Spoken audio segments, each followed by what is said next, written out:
You've got a great life. You've got a beautiful family. You're so much in love. Move on. Get a life. Move on. And they just can't seem to, because their living is by telling their truth on the royal family. That's how they make their living. I think Harry's a twat. Like, my life was so hard. Everybody's life is hard.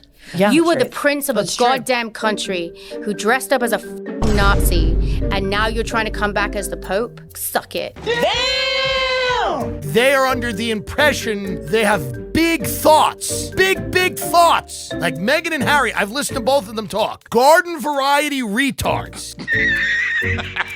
And nobody is a realer housewife than Meghan Markle, who married this ginger retard and took him out of his racist family so that they could live in Beverly Hills or wherever the fuck they live. Harry and Meghan say they'd now like to split their time between spending your money in the UK and spending your money in Canada.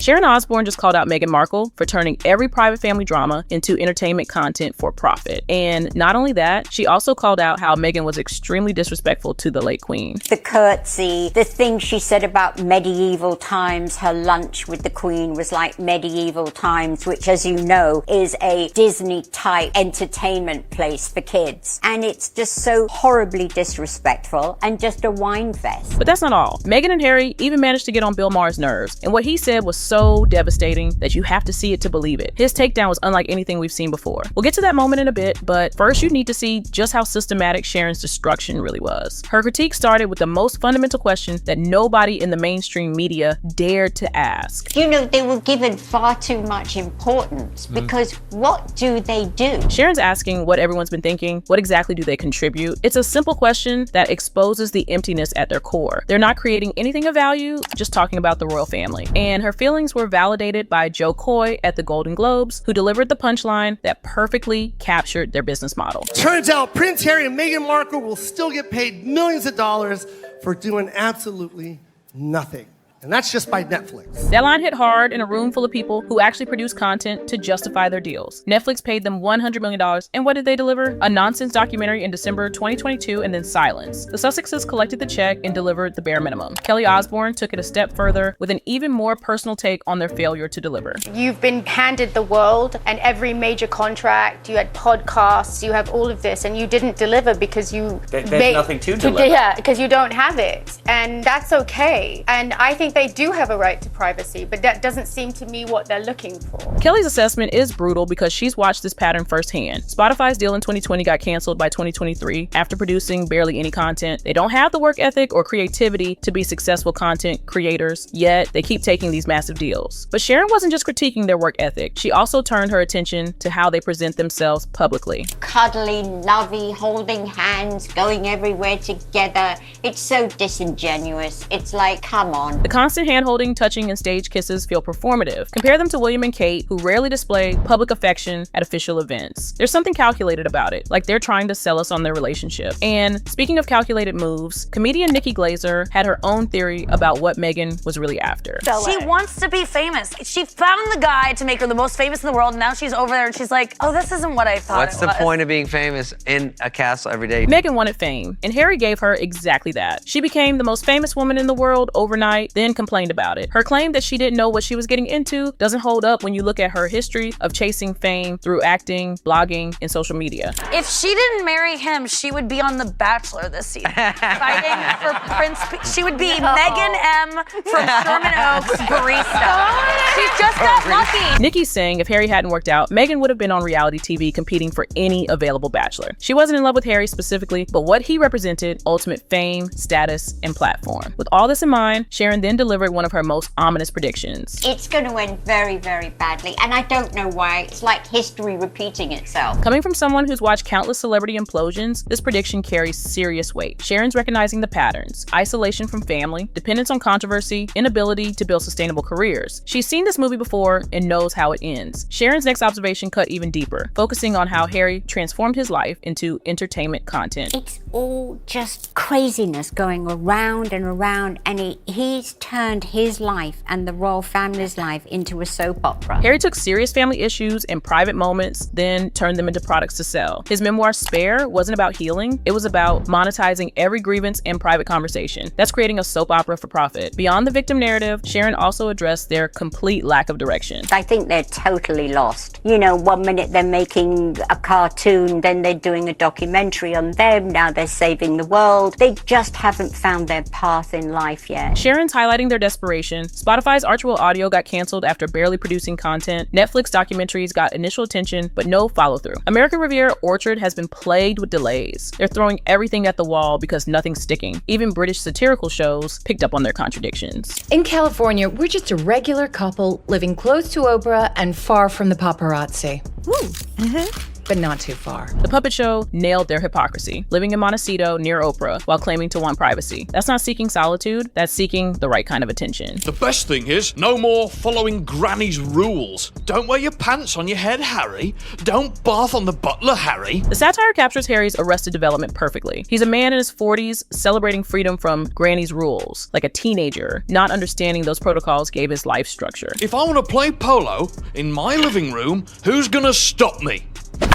Stop that. Right away, Megs. This scene shows what everyone suspects. Meghan's still calling the shots. Harry's still following orders. He just traded one authority figure for another. But Sharon's most heartbreaking observation focused on the real victims in this drama. You just think about her children. They have no family. They had their grandmother, Meghan's mum. That's it. There's no cousins, no aunts and uncles, no other grandparents. There's two little babies that have grown up that will never meet or know their cousins because they're not growing up with them. These children are being used as leverage in their parents' war with the royal family. But even Sharon's brutal honesty was nothing compared to Bill Maher's complete breakdown of what makes them so insufferable. Trust me, what he said captures everything perfectly. But first, you need to see how Sharon's criticisms got even more personal when she addressed family matters, and her perspective carried particular weight given her own family's history. I haven't from day one been into the fact of, talking about private things that went on in the royal family when they were a part of it. And the thing is, it's just their point of view. We haven't had the other point of view. Sharon's pointing out they're only telling one side while the royal family stays silent. The Oprah interview, Netflix documentary, and Harry's memoir all present their perspective as fact without counter-argument. It's not truth-telling, it's storytelling designed to make them look like victims. Don't bring it to the public. Nobody wants to know about it. Every family has problems. Keep it to yourself. Every family has problems, but normal people don't turn them into Netflix content. There's a difference between showing family chaos and weaponizing family secrets for profit. Sharon then shared a deeply personal story that made the contrast with Meghan impossible to ignore. Should she go to her father? Yes, she should. I didn't talk to my father for 18 years. He used me in his companies and all of that. Sharon's father actually harmed her through his business dealings and cost her money. Yet, she still went back to him and cared for him. If Sharon can forgive actual financial exploitation, what's Meghan's excuse for cutting off her father over staged photos? Millions and millions I had to pay because my father got me in the crap. But the situation is, when he was diagnosed with Alzheimer's, I went to him and took care of him because he's my father. Sharon paid millions because of her father's actions, but still cared for him when he got Alzheimer's. Meanwhile, Thomas staged some photos that didn't cost Meghan anything, yet she's maintained a complete cutoff for years, even after his heart attack. Sharon's story set up a devastating contrast, but hearing from Meghan's actual family made it exponentially worse. Thomas Markle, Meghan's father, spoke out about the heartbreaking reality of being completely exiled by his daughter. There are axe murderers in prison. Their family comes to see them. Right? I mean, I'm not an axe murderer. I made one dumb mistake, and I'm never being forgiven for it. Convicted murderers get family visits in prison, yet Thomas has been permanently cut off for staging paparazzi photos. He made one mistake driven by panic, and he's been given a life sentence of exile. That's a level of unforgiveness that goes beyond reasonable boundaries. The most painful moment came when Thomas was asked directly about his relationship with Meghan. Do you still love your daughter? Of course I do. I love my children. I love my other daughter. I love my son. Of course I love them. Do you think she still loves you? Like I said, I haven't spoken to her since I was laying in a hospital bed 2 days before they got married. Thomas was in a hospital bed recovering from a heart attack 2 days before the wedding, and that was the last time they spoke. She got married, had 2 children, and never once reached out to see if her father survived. The fact that he still says he loves her while she may not love him back is genuinely heartbreaking. Do you worry that you might never meet these two grandchildren? July 18th, I'll be 77 years old. Most of the Markle men don't make it much past 80. So there's a good chance I might never see my grandchildren. Thomas is 77 years old and may die without ever meeting his grandchildren. He's doing the math on his own mortality and realizing Meghan's grudge may outlast his life. Archie and Lilibet have no idea their grandfather exists. Despite everything, Thomas offered surprisingly reasonable advice for Harry. Do you have any advice for Harry? Yeah, stop talking about the royals. Stop giving away all the secrets about the royals. And love your children and love your wife. But also love your grandmother and love your father. And your father-in-law. Even after being cut off, Thomas isn't bitter toward Harry. He's giving genuine advice to stop attacking the royals and focus on being a good father. The irony is thick. The man Meghan exiled is advocating for family reconciliation while she profits from family division. Then Thomas Markle Jr., Meghan's half-brother, offered an even more disturbing perspective. Now they're using the kids as pawns. They've been using the kids for pawns for years. My father has already given up. And it's just like, I'm never going to meet those kids. King Charles is never going to meet those children, ever. Thomas Jr. is saying the grandchildren are being weaponized to punish family members and control narratives. His claim that their father has given up on meeting them is devastating. When both grandfathers are being denied access, it's hard to argue this is about protection rather than control. My dad specifically said one day that the way that she talked to my father, he knew it was over. He didn't know his daughter anymore because she talked down to him like he was nothing. Thomas Jr. witnessed how Meghan started talking down to their father, treating him like he was beneath her. That shift in tone signaled that Meghan had fundamentally changed. It wasn't just about the paparazzi incident. Her newfound status had altered how she viewed her own family. After hearing from her family and Sharon's systematic takedown, Bill Maher delivered what might be the most comprehensive takedown of their entire post-royal existence. They want it both ways. You know, you can't be, these people were so mean to us and poor us, and we don't want all this attention, and then let me write a book about how much we don't want attention. Maher nailed the fundamental contradiction. You can't be private victims seeking peace and public content creators monetizing your story. Writing spare with intimate family details while claiming you want privacy is the definition of wanting it both ways. Every interview and documentary undermines their privacy complaints. They just strike me as creatures of that generation. You know, you're just fragile. Just take a hint from the Queen.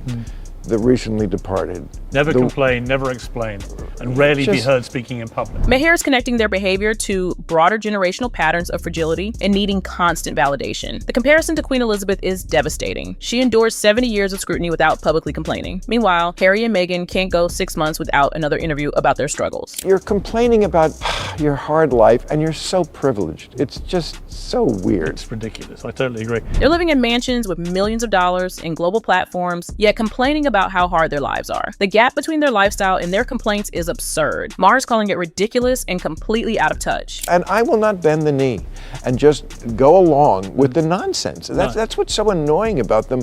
The most of all, they insist that you go along with their nonsense and their insanity and their fragility. It's not enough for them to tell their truth. They demand everyone validate it. Question their narrative and you're labeled racist or hateful. Maher's refusing to bend the knee and his willingness to say no resonates with millions who feel the same. What we've witnessed isn't just criticism. It's a complete takedown from every angle. Sharon Osbourne exposed their failed ventures and performative relationship. The Markle family brought personal pain, with Thomas Sr. heartbroken and Thomas Jr. revealing disturbing patterns about weaponizing children. Bill Maher articulated why they've become symbols of generational fragility. The pattern is undeniable. They isolate from family, burn bridges, fail to deliver, then wonder why people are tired of their victim narrative. They've alienated both families, disappointed business partners, and exhausted public goodwill. The most tragic element is Thomas Markle's situation. He's 77 and may die without meeting his grandchildren because Meghan can't forgive a mistake that cost her nothing. Compare that to Sharon, who forgave a father who cost her millions. The contrast exposes something deeply troubling. Bill Maher's point about demanding validation is perhaps most important. They don't just want to live their truth, they want mandatory agreement. Disagree and you're dismissed as hateful. That controlling approach is why even sympathetic observers are pulling back. When someone as experienced as Sharon Osbourne is predicting a very bad ending and your own family is publicly calling out your behavior, is there any path back or is this downfall inevitable? What do you think? Will Meghan ever reconcile with her father before it's too late, or are these bridges permanently burned? Let me know in the comments below and subscribe for more royal drama.